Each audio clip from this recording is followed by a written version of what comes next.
C'est l'Octobre Rose, donc j'avais vraiment à cœur de faire une vidéo aux couleurs d'Octobre Rose et de partager en fait mon expérience, puisque pour celles qui ne le savent pas, j'ai eu un cancer en 2010.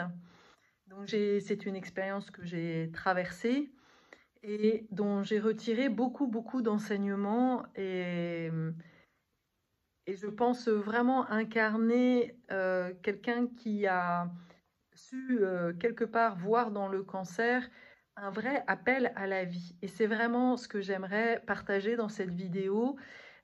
Toi qui es devant cette vidéo, tu es peut-être en plein dedans. Tu viens peut-être de découvrir que tu as un cancer.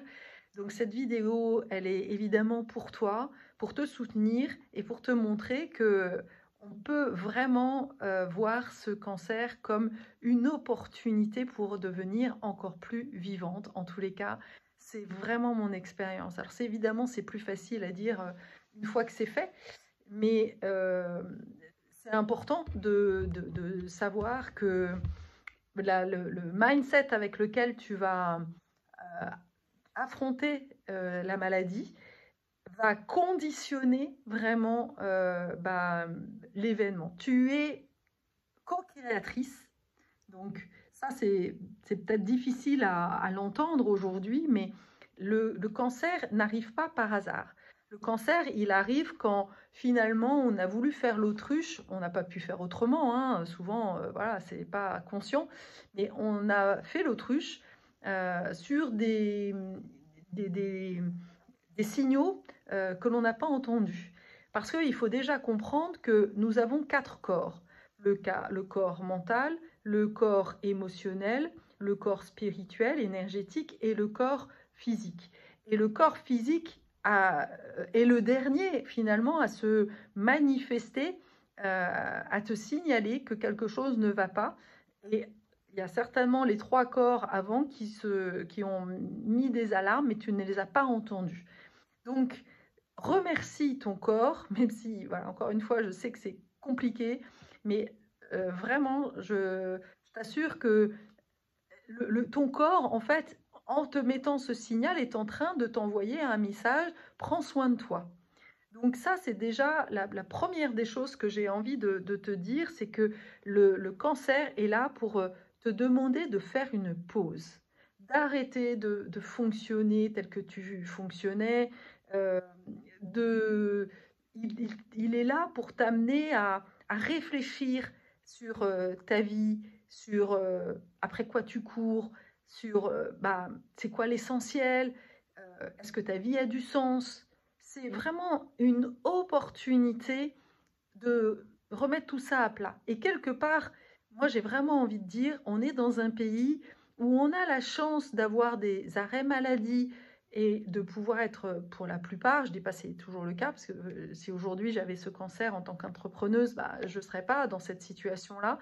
Mais en tous les cas, dans beaucoup de cas, et moi c'était mon cas, j'ai eu la chance quelque part d'avoir un cancer alors que j'étais salariée et donc du coup de continuer à être payée et donc du coup d'avoir une pause, une occasion de réfléchir à ma vie de manière confortable et sécurisante.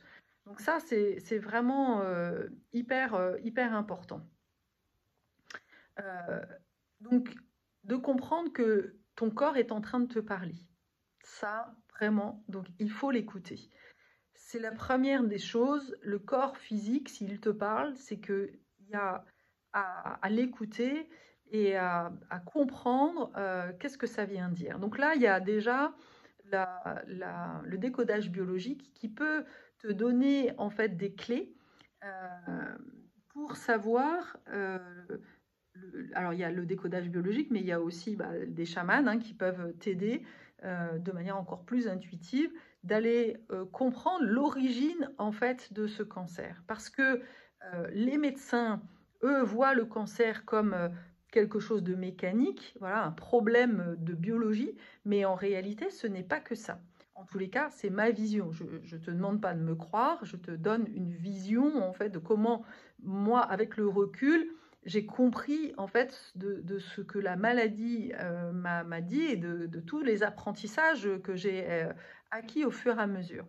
Donc ce que j'ai compris, c'est que le corps en fait me donnait une alarme et qu'elle était en train de me mettre en évidence que bah, en fait, je n'apprenais pas à accueillir. Alors, pour préciser, moi, j'ai eu un lymphome. Et alors, ça a été même un peu plus compliqué que ça, parce qu'en réalité, j'ai fait une invagination. Une invagination, c'est l'intestin grêle et le petit et le gros intestin qui est bloqué. Et donc, du coup, il n'y a plus rien qui passe. Et vraiment, il y a une menace de mort, hein. Ce qui est intéressant, c'est que c'est une maladie que l'on retrouve en général chez le nourrisson.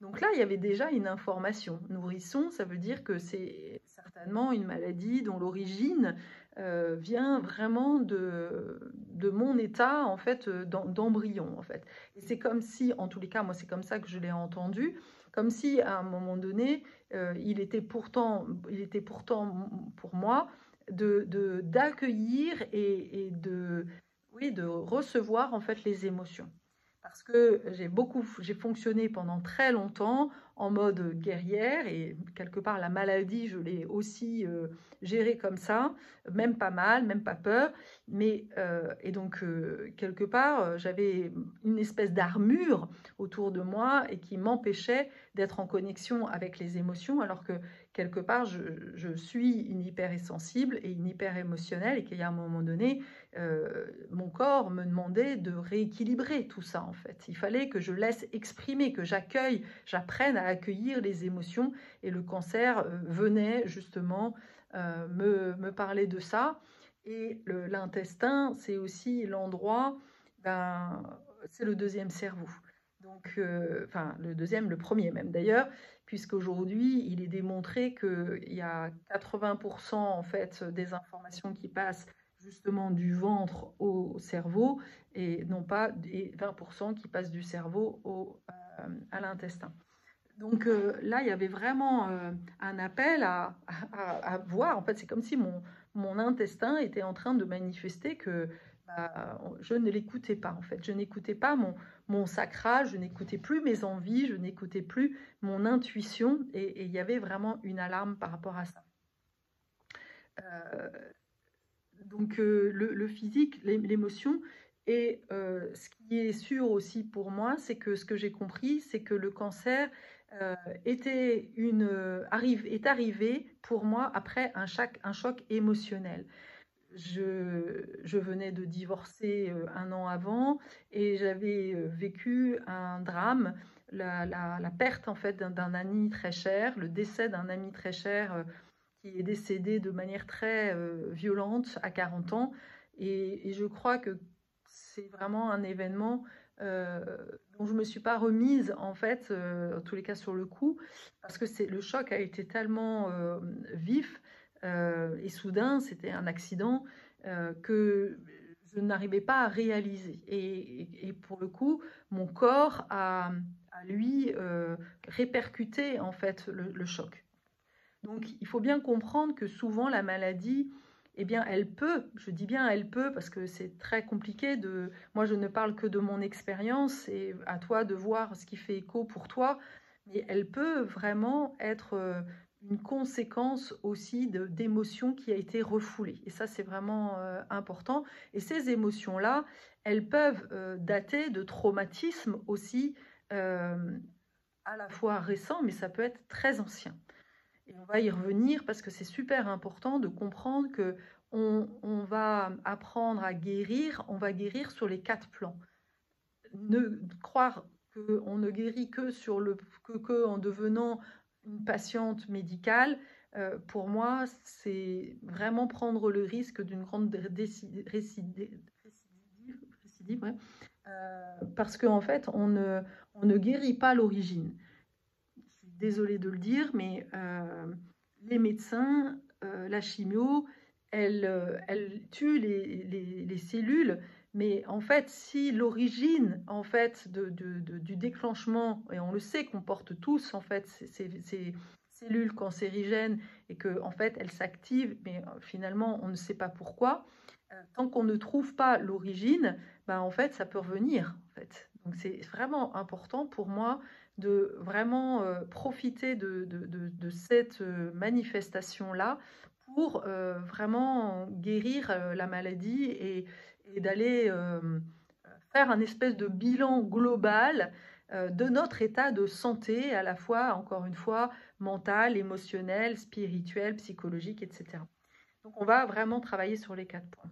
Euh, Au niveau et donc physique, là en général, c'est la médecine qui s'occupe de toi, donc ça très bien. Hein, donc encore une fois, tu peux aussi aller voir un décodeur biologique pour comprendre bah, le sens de l'endroit où ça se manifeste, où ton cancer s'est manifesté.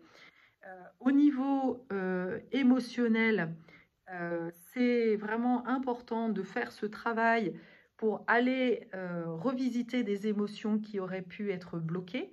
Donc là, on va travailler au niveau du traumatisme. Et c'est pour ça que c'est vraiment hyper important de se faire accompagner aussi par une thérapeute qui soit spécialisée justement dans les traumatismes et en tous les cas dans les chocs profonds pour vraiment aller trouver les origines des chocs que tu aurais pu avoir, même si tu ne t'en souviens pas. Et ça, c'est vraiment important de comprendre que au départ, la plupart des traumatismes, un des mécanismes en fait inconscients, c'est que on va mettre les choses désagréables dans l'inconscient et qu'il y a des protecteurs qui t'empêchent justement d'avoir accès et que c'est un métier justement et qu'il va falloir être accompagné pour pouvoir aller voir ces traumatismes.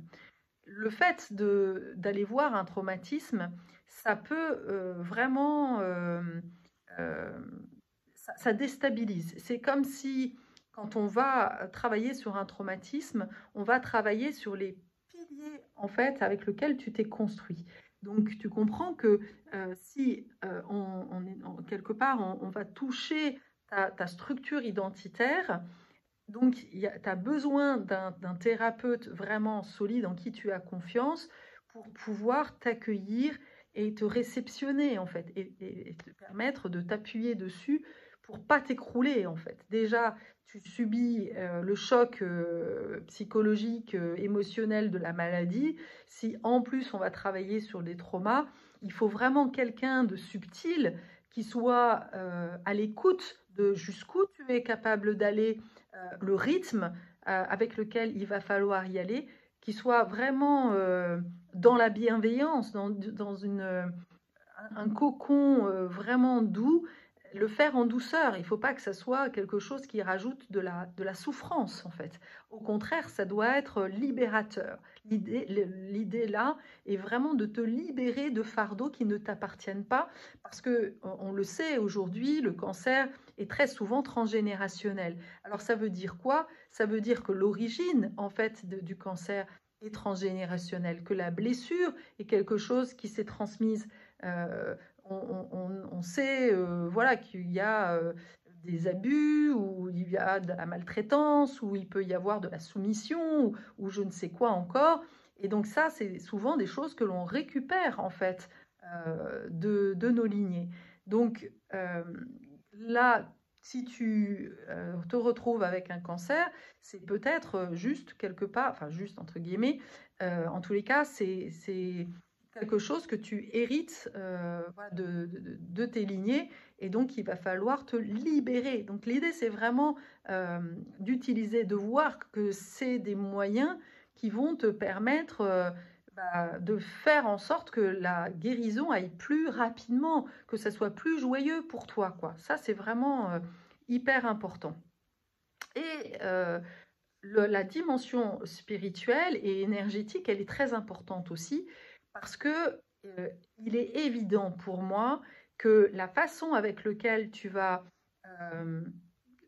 eh bien, affronter, alors j'aime pas l'idée de combat. L'idée, c'est pas combattre la maladie, hein, parce qu'on n'est pas en train de faire la guerre avec la maladie, mais au contraire, j'ai envie de dire, de comprendre, d'apprivoiser et de te libérer en fait de cette maladie.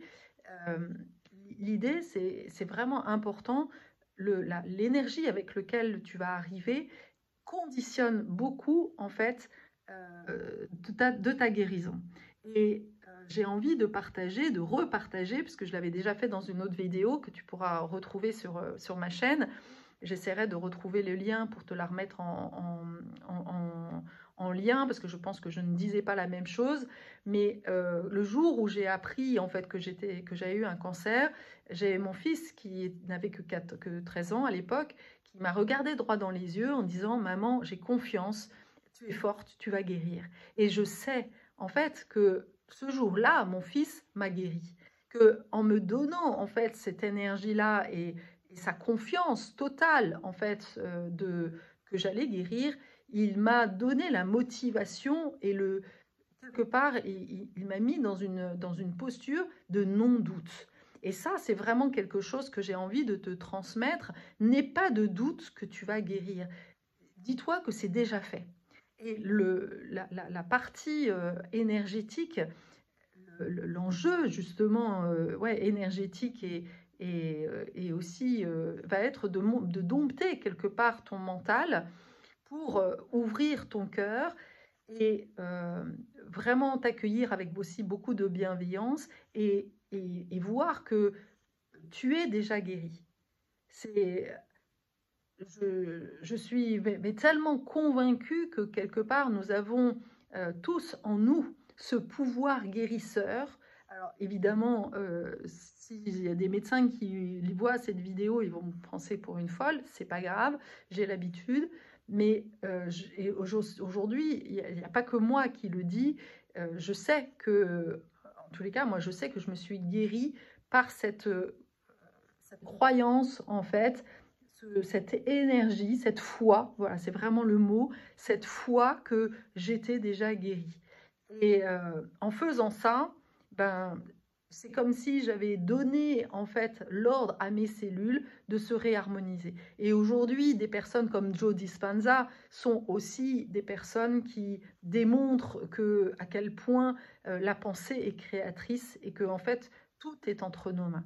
Alors, ça ne veut pas dire qu'il ne faut pas faire confiance aux médecins, mais qu'en tous les cas, l'important, c'est aussi, et ça c'est vraiment hyper important, c'est aussi de te sentir responsable, actrice, acteur, en fait, de ta maladie. Tu as le pouvoir, ne reste pas dans une posture juste de patient, justement,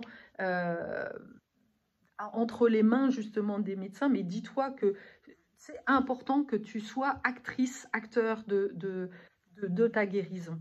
La guérison va être justement un moyen pour toi aussi de faire des expériences. En fait, c'est une des expériences que la vie nous amène. C'est pas pour rien en fait. Il y a un sens. La maladie a un sens à te donner et elle dépend de chacun. Moi, je sais que vraiment cette maladie est arrivée à un moment où en fait je marchais sur la tête, j'étais complètement à contre-courant, j'étais dans un modèle de quête de réussite qui était mais complètement à l'inverse de qui je suis aujourd'hui et qu'elle venait vraiment me mettre un warning de mais Carole, réveille-toi quoi. Et moi je l'ai vu aussi comme un espèce de warning de est-ce que tu veux vraiment mourir ou est-ce que tu veux vivre en fait. Mais il y a un moment donné, décide-toi quoi.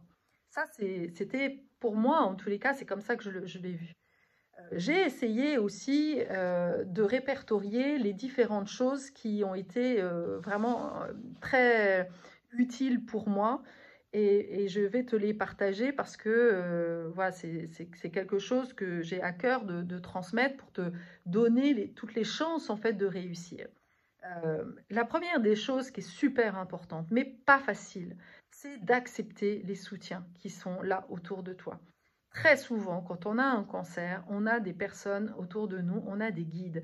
Moi, je sais qu'à ce moment-là, et vraiment, je suis encore en énorme gratitude envers Arnaud qui m'a énormément aidée, qui était un ami qui s'est retrouvé sur mon chemin, qui ne travaillait pas et qui m'a tellement aidée à traverser en fait différentes épreuves comme le fait de me raser la tête qui a été quelque chose de waouh, tellement dur en fait, et il a été vraiment dans une telle bienveillance. Voilà, il m'a permis de le vivre au mieux en fait. Voilà, ça c'est vraiment important. Donc accepte le soutien, accepte que de l'aide, ne te crois pas plus forte que tu l'es. C'est tellement agréable en fait de sortir de chez le médecin. Voilà, avec toutes les choses, les épreuves que tu vas subir. Moi, j'ai le souvenir notamment d'une ponction de la moelle épinière qui était vraiment un moment difficile. Voilà, de pouvoir sortir de ces épreuves-là et de pouvoir avoir un réconfort, quelqu'un qui te prend dans les bras, c'est vraiment important. Donc, vraiment, n'hésite pas. Aussi d'accepter le soutien peut-être d'associations pour ne pas être toute seule, mais vraiment, ouais, ne vis pas ça toute seule, c'est vraiment important, et ne compte pas non plus que sur ta famille en fait pour te soutenir, parce que pour la famille c'est pas facile aussi en fait. Donc c'est important pour moi d'avoir d'autres soutiens. Moi j'en ai eu vraiment des très précieux, et je sais que c'est ça qui m'a permis aussi de tenir. Avoir un projet, il se trouve que moi, au moment où j'ai appris que j'avais un cancer, j'étais en train de rénover mon appartement. Et vraiment, je remercie le ciel de cette synchronicité, mais qui était ô combien énorme en fait, et qui est, j'en suis sûre, qui m'a vraiment aidée à rester dans la vie, de pas être focalisée sur ma maladie, euh, de pas passer du temps à regarder les vidéos. D'ailleurs, je n'en ai jamais regardé, et ça vraiment c'est un conseil. Ne regarde pas tout ce qui est écrit sur Internet. Chaque maladie, chaque cas est très spécifique, et l'idée c'est vraiment voilà d'accueillir tout ce qui se passe en toi. Euh, donc d'avoir un projet, voilà, que ce soit un projet de voyage, même si tu ne peux pas voyager tout de suite, mais de te dire, ah bah tiens, et de préparer ce voyage. En tous les cas, voilà, d'avoir un projet sur lequel te raccrocher pour vraiment, quelque part, être en lien avec la vie, le vivant. Euh, Être douce avec toi-même, vraiment, ça c'est aussi super important. La, Moi, je sais que j'étais tellement, j'étais trop dans la guerrière. À la fois, j'ai fait comme j'ai pu, hein, mais si c'était à refaire, et vraiment, je ne demande pas à ce que ça revienne, mais je sais que justement, quand j'accompagne des personnes, parce que ça m'arrive en fait d'accompagner des personnes dans la maladie, euh, c'est ce que j'essaie de leur transmettre, vraiment la douceur envers elles, de faire en sorte qu'elles puissent s'accueillir dans l'émotionnel, dans tout ce qu'elles vivent en fait, parce que c'est vraiment précieux ça, pour permettre là encore d'ouvrir des carapaces, d'ouvrir le cœur, cette autocompassion, de pouvoir être ouais, accompagné pas à pas dans ce que tu vis, dans ce que tu traverses. C'est vraiment super important. Euh, la quatrième chose qui a été très précieuse pour moi, c'est d'avoir la possibilité de continuer à être en connexion avec des gens. Donc, c'est le moment où j'ai appris, enfin, j'ai rencontré la danse libre, et, et j'ai beaucoup de gratitude aussi dans les personnes qui m'ont accueillie dans ces espaces de danse où je pouvais voilà, danser à mon rythme, voilà, selon l'état dans lequel j'étais. C'était plus ou moins facile, mais là encore, le mouvement m'a énormément aidé. Et c'est d'ailleurs quelque chose que j'ai transmis dans une association pour laquelle j'ai travaillé, enfin j'étais bénévole à Strasbourg, et, et j'ai vu à quel point voilà, de faire danser des femmes qui avaient le cancer, et de leur permettre de vivre aussi un moment de partage entre elles, de connexion, d'énergie et de sororité quelque part, c'est précieux en fait. Là aussi, ça les connecte au vivant, au mouvement. On est dans la vie, on est dans le mouvement. Ça, c'est vraiment important. Euh, L'autre chose aussi, c'est l'alimentation. Bon là, je ne suis pas une spécialiste, donc je ne vais pas trop m'élargir sur ce sujet-là, mais c'est évident que, par exemple, ce que je sais et ce que j'aurais aimé savoir, c'est de faire un jeûne avant les chimios, eh bien, favorise à la fois l'efficacité et le focus en fait de la chimio, c'est-à-dire que la chimio, elle éradique toutes les cellules aux alentours, alors que quand on fait un jeûne, ça permet de vraiment cibler euh, encore plus en fait les cellules qui sont concernées en fait. Euh, donc, et puis le dernier point que j'ai un peu évoqué, mais qui me semble vraiment hyper important, c'est de travailler sur les traumatismes, sur toute la partie émotionnelle, parce que moi je suis convaincue que le cancer a un lien en fait, et c'est démontré aujourd'hui de plus en plus qu'en tous les cas, les personnes qui ont subi de la maltraitance psychologique ou physique ou qui ont eu des traumatismes ont beaucoup plus de chances en fait d'avoir le cancer. Donc, d'être accompagné dans ce travail psychologique est pour moi un gage, en tous les cas, de réussite et de guérison, et que ça permet vraiment d'aller plus vite et encore une fois plus en profondeur et de manière plus radicale. Voilà. Donc, je sais à quel point voilà, ça paraît une montagne. Et puis, je crois aussi que d'être accompagné par quelqu'un qui a déjà vécu ça, euh, moi, je sais que j'aurais aimé en fait trouver une personne qui puisse m'accompagner et qui, à la fois, aurait vécu en fait les événements, parce que voilà, elle connaît en fait qu'est-ce que c'est que de d'être à la veille de sa première chino sans savoir comment ça va se passer. Et donc, de pouvoir aussi avoir quelqu'un qui l'a traversé et qui s'en est sorti, c'est aussi bénéficier d'une énergie de guérison déjà, quoi. Donc, n'hésite pas si tu sens que tu vas avoir besoin de soutien pour traverser en fait cette période difficile de maladie. Bah, n'hésite pas, je suis là pour ça. Euh, je, et je t'accompagnerai justement sur les différents corps, sur les différents plans. Et, et je serais ravie en fait de pouvoir transmettre aussi voilà, mon expérience qui m'a été utile et de pouvoir t'accompagner sur ce chemin de guérison. Voilà. En tous les cas, voilà, quel que soit le choix, quelle que soit voilà, ta décision, dis-toi vraiment, ça c'est vraiment important. Le plus important, c'est de ne pas avoir de doute que tu vas guérir. Même si les autres te disent que ce n'est pas le cas, c'est vraiment la foi que tu vas avoir à l'intérieur de toi qui va faire que ça va fonctionner. Alors, je sais qu'il y a certaines personnes qui ont déjà des récidives et j'en ai accompagné quelques-unes qui pourront me dire mais non, mais moi pourtant je voulais guérir. Mais c'est difficile, je sais que ça va être difficile à entendre, mais les personnes qui ont des récidives, en réalité, il y a toujours un bénéfice caché. Et ce bénéfice caché, c'est impossible en fait de le trouver soi-même. Si à l'époque on m'avait dit tout ça, j'aurais certainement peut-être pas voulu l'entendre.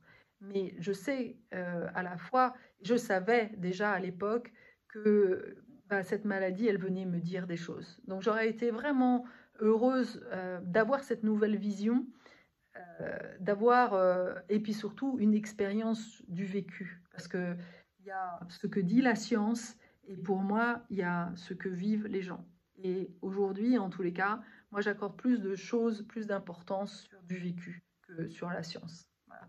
Je ne dis pas que la science dit n'importe quoi, mais je pense que les protocoles suivis, bah, on peut se poser la question en tous les cas si l'État, si les médecins, si en tous les cas le système médical a vraiment tant de, de raisons, de motivation à vraiment soigner les gens.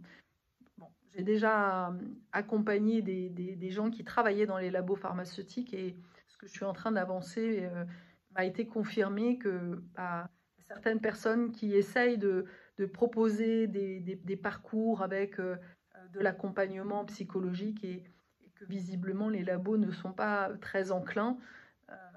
Donc ça laisse à penser que finalement, bah oui, tant que ça fait le business, ça crée du business, c'est ça qui est le plus important pour eux. Mon intention à moi, elle est tout autre. Elle est de vraiment transformer des épreuves, transformer des pépins en pépites et de voir que derrière cette expérience, tu peux en retirer quelque chose de vraiment magnifique et qui transforme. C'est une transformation, une renaissance. En tous les cas, moi, c'est vraiment comme ça que je l'ai vécu et c'est comme ça que j'ai à cœur de le transmettre. Voilà, j'espère que cette vidéo t'aura enseigné, t'aidera justement à, à voir en fait la maladie autrement et donc du coup ben, de l'accueillir différemment. Au revoir.